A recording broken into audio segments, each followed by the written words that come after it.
everyone. Welcome, Dr. Gupta and Dr. Professor Sanjay Raut. Welcome to our session. We have a very inspiring session today. We'll be going to discuss about your health and how your health is related to Ayurveda and how Ayurveda can help you to keep your health in this hectic life today. Dr. Sanjay Raut, he is a professor, he is a lecturer, and he does research in many fields actually. And at the same time, he is a professor also. And with me, Dr. B.L. Gupta. B.L. Gupta is Ayurveda charge, and he is more interested in research. So we are going to talk with him about his research and how the Ayurvedic medicines can help you to keep your health. Dr. Raut and Dr. B.L. Gupta, I have given just a brief introduction of yours. If you would like to say something to our audience about yourselves, please add to your introduction. Okay, sure. Gupta ji, आप पहले बोले. Myself B.L. Gupta from Rajasthan, Jaipur. Okay, sir. About your profession and what are the researches and what is your occupation and all that. Just a brief introduction so that the audience come to know about yourself. मैं जो आयुर्वेद के मामले में research कर रहा हूँ और विगत 40-45 साल से मेरा रिसर्च में ही ध्यान है कि आयुर्वेद में की हर्ब से मनुष्य जाति को कैसे लाभ मिल सकता है और कैसे स्वास्थ्य सही रह सकता है. Okay. So let me introduce Dr. B.L. Gupta. He is an eminent person working since more than 30 years in the field of Ayurveda, especially enlisted in hyper-ending research on health, transformations, and Kayakalp, one of the word used like transformation of health of the body. And he is doing eminently research in different ancient scripts throughout the world and use different methodology to develop new typology of medicines and process for healing of the bodies. His work is been spread out throughout the world by different products, different solutions, and he individually consult with different people, especially on the health message in all. He currently resides at Rajasthan and do his consultation both offline and online through global clients and patients and all. Regarding myself, I'm Dr. Sanjay, basically into medicines and psychology and cardiac and oncology is my area of practices. And apart from that, I involve in innovations, research and developments throughout Pan globes, been part of various academics, non-academic think tanks and innovation organization as a board of members. Really emphasize on to create solutions for the futures. So we can initiate questions, Sinha sir. I hope this is an interactive sessions. Gupta ji आप हिंदी और English जो भी आप comfortable use कर सकते हैं. आई transcribe. I can add the points. मैं उसको ये कर लूँगा. So, Dr. B.L. Gupta, the very first questions that I would like to ask you, how do you think these Ayurvedic medicines are the best medicines compared to the homeopathic medicines and the allopathic medicines in the current lifestyle of the people? हर्बैथी की अपनी विशेषता होती है. Allopathy में ये कि surgical में allopathy का कह सकता हूं मैं, लेकिन एलोपैथिक जो उपचार में है उसमें एक कमी है कि एलोपैथी में एक बीमारी खत्म करते हैं तो उससे साइड इफेक्ट से 3 बीमारियां नहीं पैदा हो जाती, जबकि आयुर्वेद में ये है कि आयुर्वेद उसके जड़ को पकड़ती है, उसके काज ऑफ डिजीज को पकड़ती है कि किस वजह से किस कारण से ये बीमारी हुई है और उस आधार पे निदान करके पहले डायग्नोसिस करता है कि किस काज से ये बीमारी हुई है, अच्छा। और उसके आधार पर फिर इलाज करते हैं।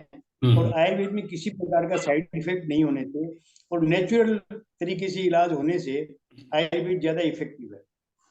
अच्छा। और So the theme process is that Ayurveda, we have to understand what is Ayurveda. Ayurveda is, we can dissect it, if it is in English, is that book of body, okay? And allopathy or homeopathy or any other pathy means process. So it is a, you can say, Bible, and these are the processes. And like one process where it is that, according to Gupta ji, that through natural chemical, through which is being generated by herbs, which already decomposed in our body in a very effective manner without any side effect, and also give a lot of longevity and all. But through the artificial chemicals and all, those were inserting in our body through different processes, maybe allo, maybe homeo, maybe other processes and all, it incurred side effects. So sometimes what happened is our living style has been changed, our fooding structure, sleeping patterns, exercise, and all the things have been changed. So changing body, changing atmosphere, changing foods impacted these medicines also. So that's why, in the sense, from ancient times, people are used Ayurveda means a Bible to revisionate all the things of the body as per his dictations. Please continue. So the another very pertinent question that I have on my mind.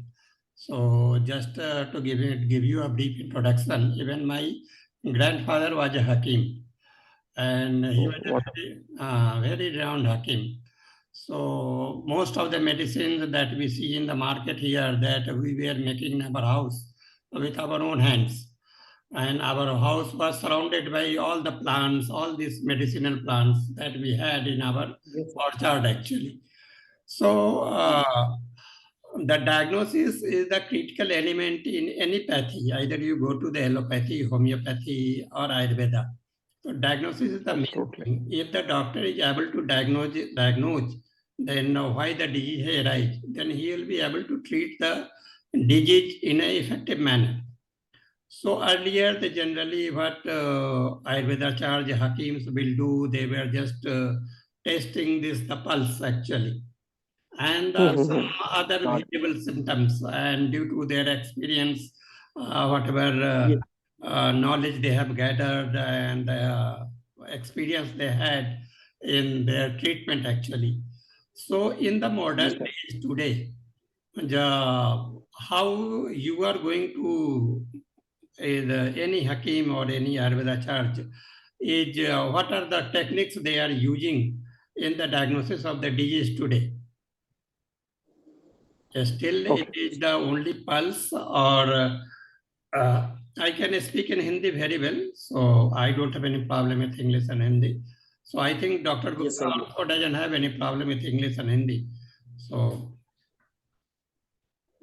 So you can both interact in especially Hindi languages. I will be transparent.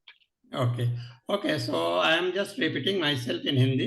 तो मेरा दूसरा जो बहुत ही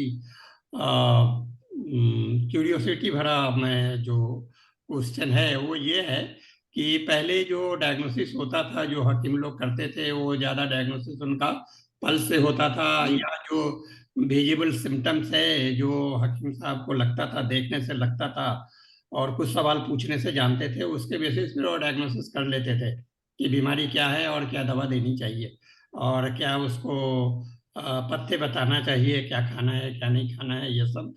तो आज के दिन में हम लोग क्या क्या यूज करते हैं एक्चुअली आयुर्वेदा में? Is there any major change?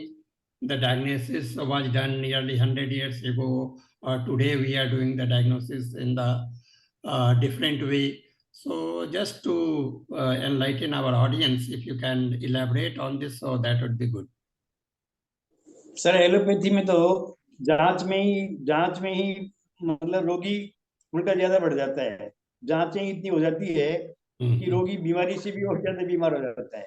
Ayurveda में ये है कि वो पल्स से देखते हैं, उसके शारीरिक सिम्टम्स और भी होते हैं, आंखें हैं, जीभ है, उसके नाखून के उससे देखते हैं, उससे अच्छा। क्वेश्चन पूछते हैं, और फिर है जो क्या नाम से आयुर्वेद के जो नाड़ी विज्ञान है, जो पल्स रेट देखते हैं, नाड़ी देखते हैं आयुर्वेद में, उससे है जो क्या नाम से ज्यादा प्रभावी तरीके से वो इलाज करते हैं। वो खर्चीला भी नहीं पड़ता है, उसमें खर्चा भी नहीं होता इतना, और वो एक गरीब से गरीब आदमी भी आयुर्वेद का इलाज दे सकता है। बिल्कुल। लेकिन इसमें एक बहुत ही क्रिटिकल पॉइंट ये है कि ये बहुत कुछ डिपेंड करता है कि जो आयुर्वेदाचार्य हैं या जो हकीम हैं वो कितने एक्सपीरियंस्ड हैं और कितने स्किल्ड हैं, ताकि वो पल्स को अच्छी तरह से वो रीड कर सकते हैं। तो ये बहुत बड़ी चीज होती है। तो एलोपैथी में तो कम से कम इतना है कि अगर उसने 2-4 टेस्ट करवाए तो उनको एक बेसिक आइडिया मिल जाता है कि भाई बीमारी इनकी ये है। भले ही उनका मेडिसिन कितना इफेक्टिव है उनके ऊपर, तो वो ये अलग बात है। और आज कम से कम होम्योपैथ में तो भी बहुत सारे डॉक्टर जो है वो टेस्ट वगैरह प्रेस्क्राइब करते हैं। वो भले ही अपनी डायग्नोसिस करेंगे, लेकिन साथ में यस वो सर। लिखेंगे कुछ टेस्ट कि भाई आप ये टेस्ट करवा के लेके आओ। तो ऐसा जी आयुर्वेद हाँ। में भी लोग कर रहे हैं। ये करना चाहिए नहीं करना चाहिए, या क्या है आपका वास्तविक जो सीन है वो क्या है?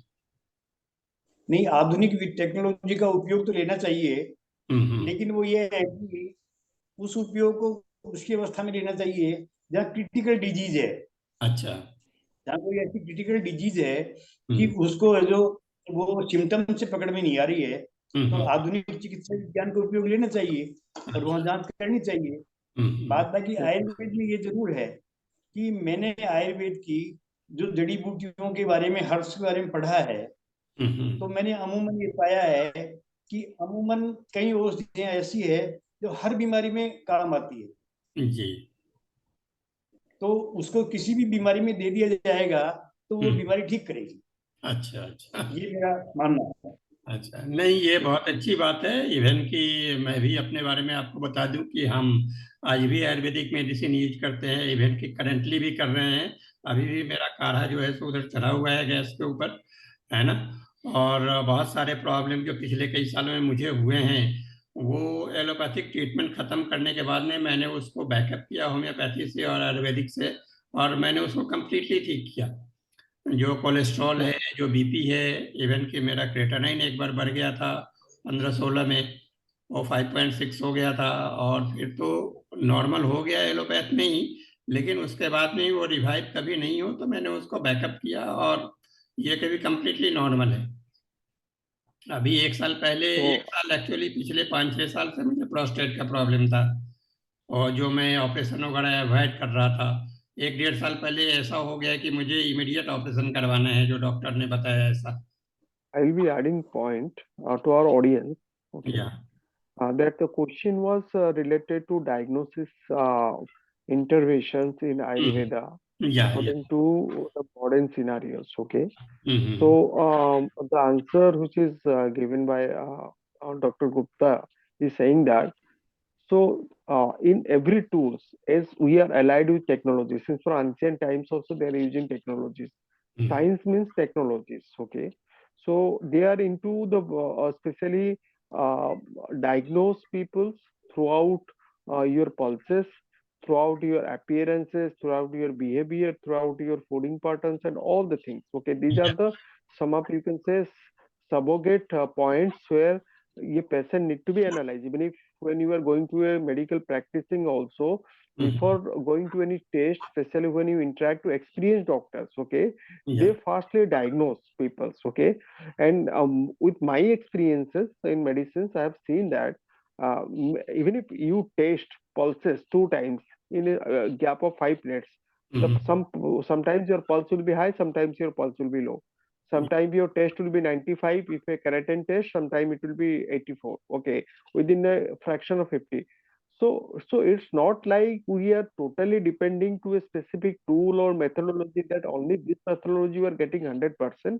It's a observations according to because fooding habits.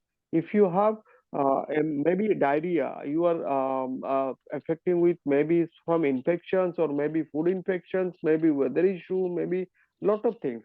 Symptom is diarrhea, but there are a lot of interventions. Okay, technology is always very friendly by researchers since from ancient times. That's why the tools are developed. Okay, maybe there is a basic difference is that Ayurveda is using the natural chemicals, means natural chemical from the herbs, and allopathy is doing from the direct chemical. Okay, so that is the basic difference. But the process is that Ayurveda is saying is that Ayur means you, to increase your life.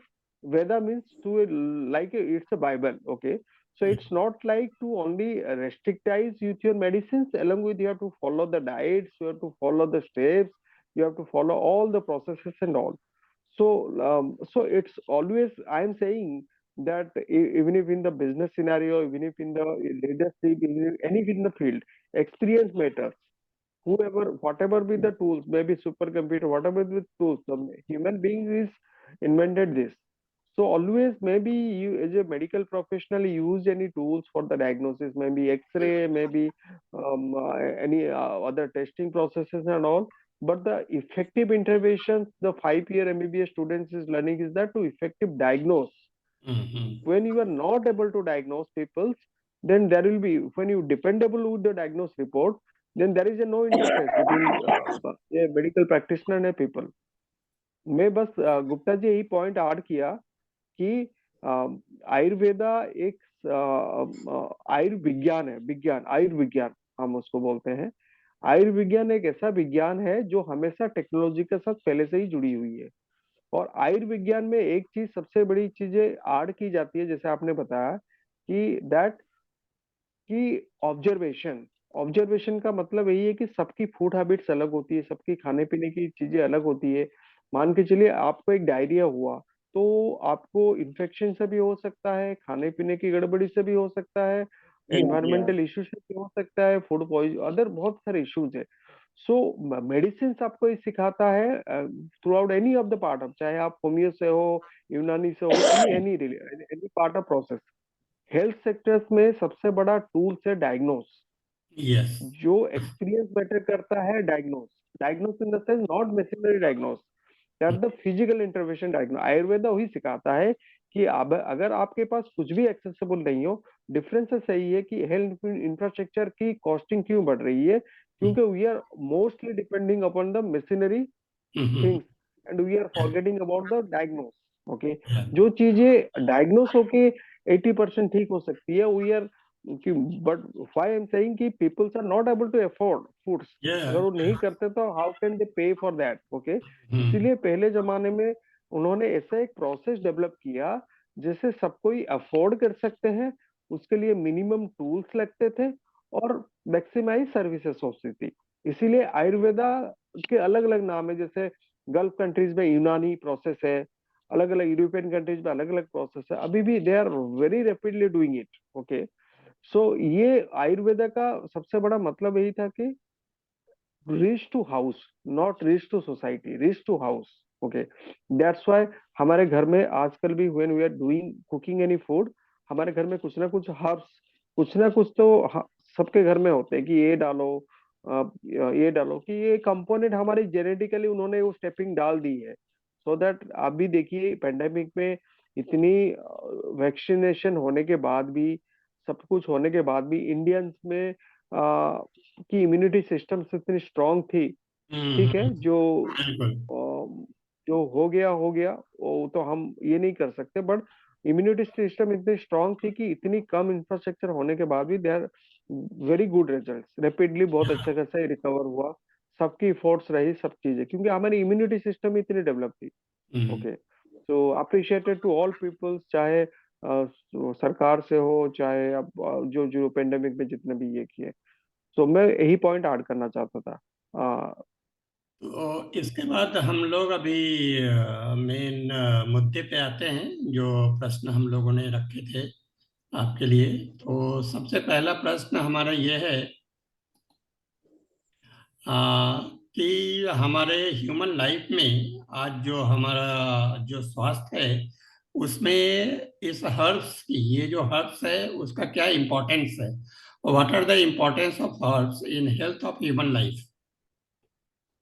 तो sir doctor, ऐसा है, हाँ sir ऐसा है कि मैं विगत 45 साल से मेरे पूरे परिवार का आयुर्वेद से ही इलाज ले रहा हूँ, कहीं भी बाहर नहीं लेके गया।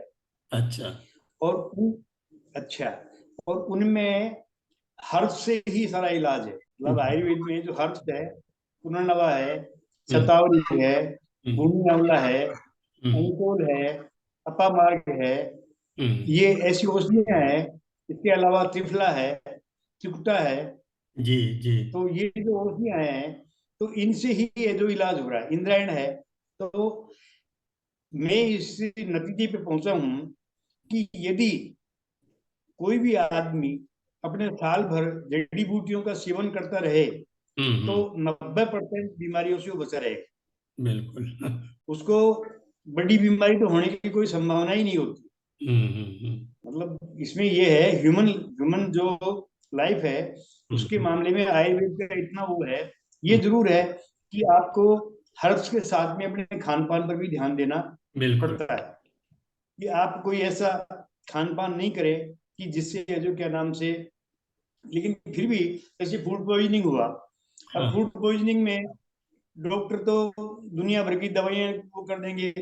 आयुर्वेद में पुनर्नवा दे दीजिए आप, फूड पॉइजनिंग इमीडिएट खत्म हो जाएगा with in 5 minute.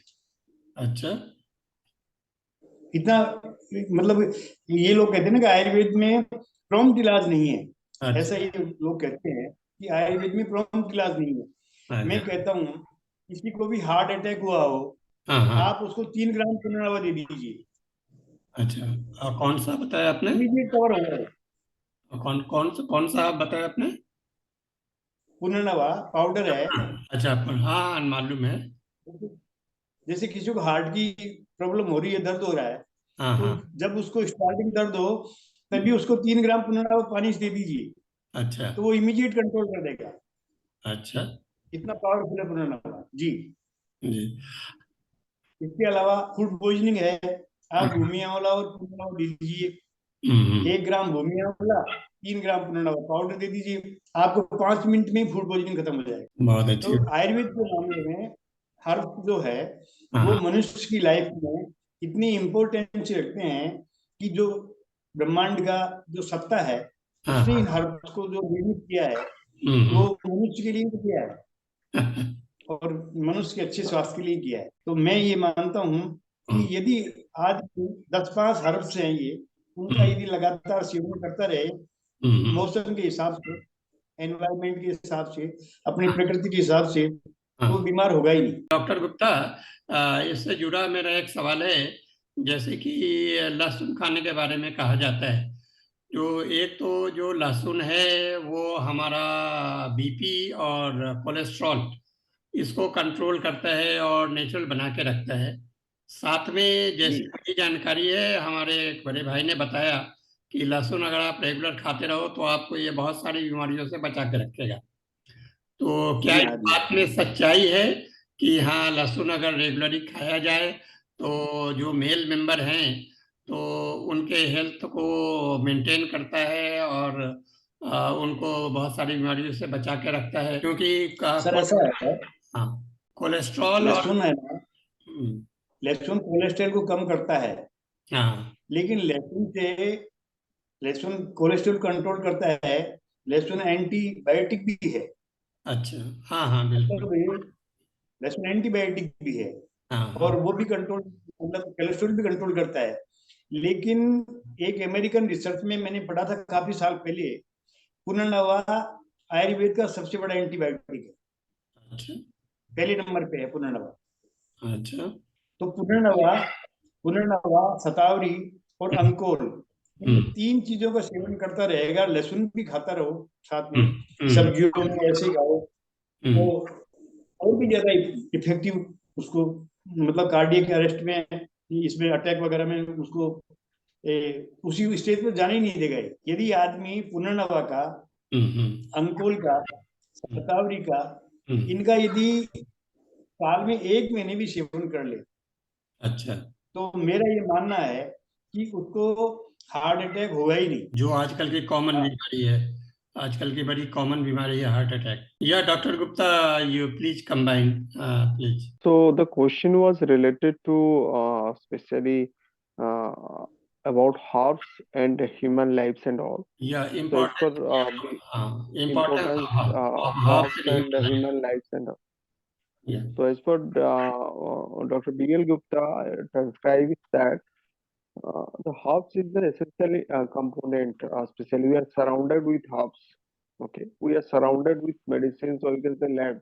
Every people is, you can say, Ayurveda make every people as an scientist, or you can say medical practitioner, because they are surrounded by herbs. Okay, everything is available. You need to make a precure solutions.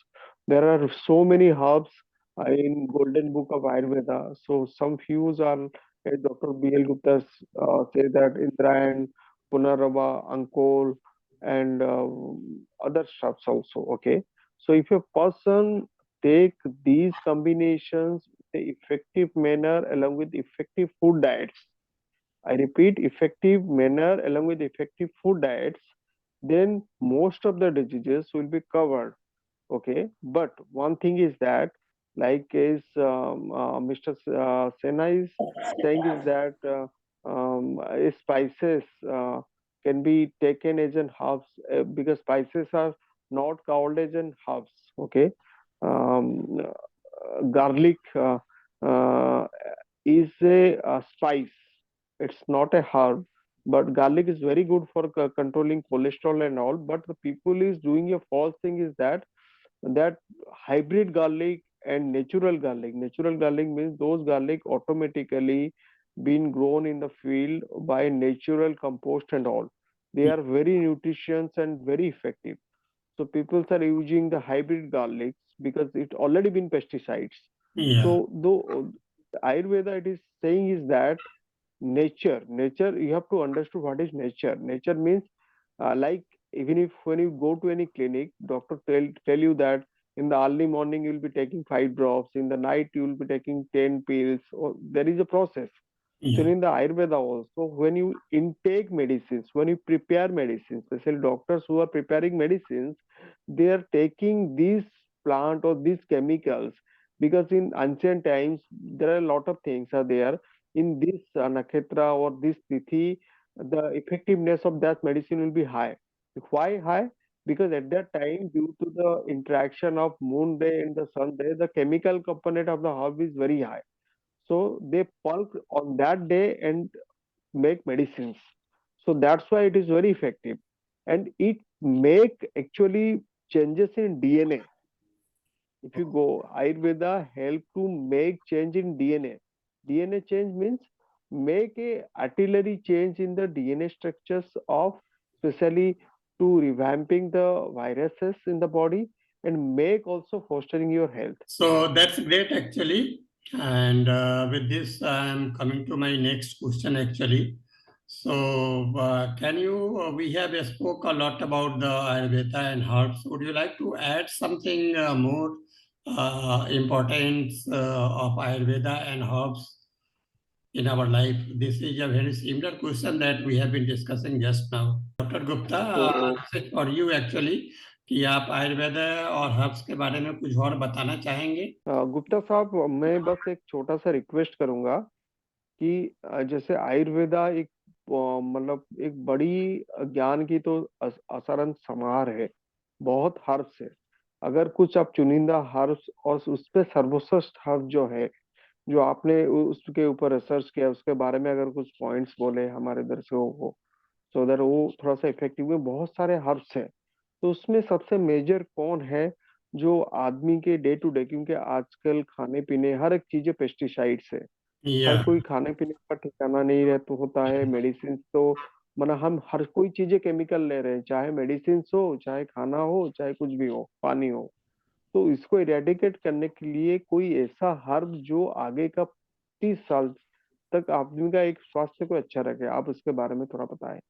अब मैं थोड़ा सा और add कर देना चाहूँगा, क्योंकि आजकल का बहुत ही जो कॉमन प्रॉब्लम है कि हम लोग जानते हैं कि जितनी भी चीज़ें हम लोग मार्केट में खरीदते हैं, वेजिटेबल्स, फ्रूट्स एंड एवरीथिंग, वो सारे जो है फर्टिलाइजर्स और पेस्टिसाइड्स के साथ में उगाए जाते हैं। तो हमारे पास में कोई ऑप्शन दूसरा होता नहीं है कि मार्केट में मिल वही रहा है तो हम वही खरीदेंगे। तो धीरे धीरे हमारे बदन में जो है सो जहर भरता जाता है और बहुत सारी बीमारियों को जन्म देता है और हमारी जो आयु है उसको भी कम करता है। तो इससे बचने के लिए इस पर तो मुझे लगता है कि एक बहुत बड़े आंदोलन की जरूरत है कि आदमी इतना वॉचफुल हो जाए कि भाई पेस्टिसाइड से उगाया हुआ सामान हम खरीदें ही नहीं, है ना। और सरकार भी इसके तरफ जोर दे कि भाई जो नेचुरल फार्मिंग है वही फार्मिंग हो, और ये पेस्टिसाइड्स के साथ में फार्मिंग हो नहीं, या हो तो कंट्रोल हो। तो लेकिन जब जी तक हाँ, जी वो हाँ। नहीं होता है तो तब तक अपने स्वास्थ्य को बनाए रखने के लिए और अपनी आयु को बढ़ाने के लिए कुछ ऐसे हर्ब्स हों जिसका लोग लगातार उपयोग करें तो उनको अपने स्वास्थ्य को बनाने में मदद मिलेगी।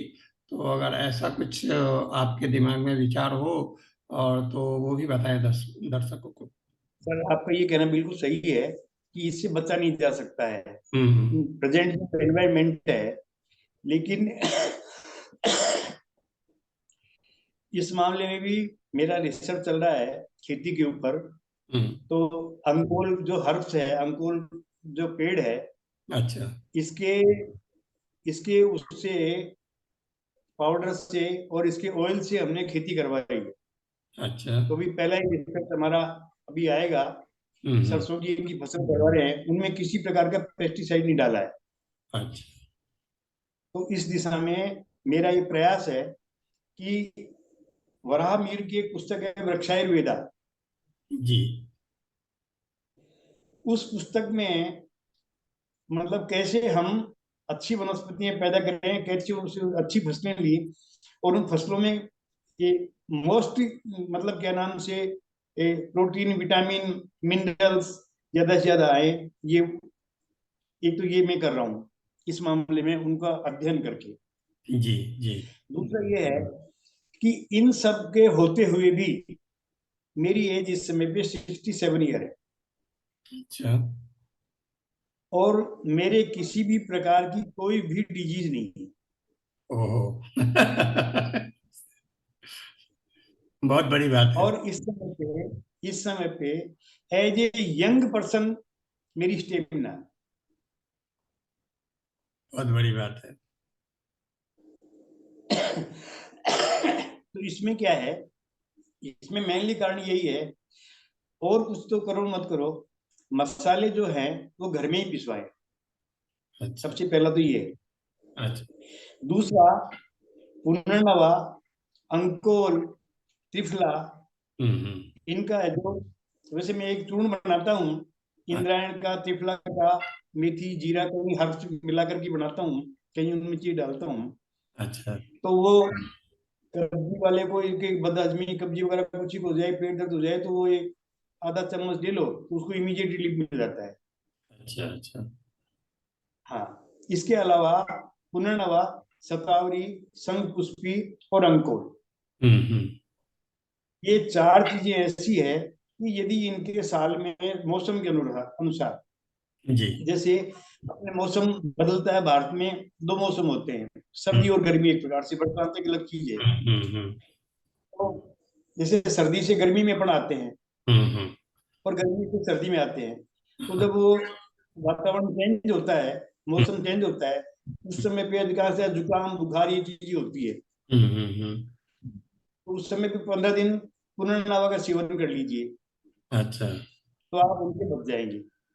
अच्छा। बहुत अच्छा। अंकोल की हमारा ये एक प्रोडक्ट है, ये अंकोल का हमारा ये प्रोडक्ट है, इसकी एक एक बूंद नाक में डाल लीजिए जी। 15 दिन, तो अच्छा। उस मौसम से बच जाएंगे अपन।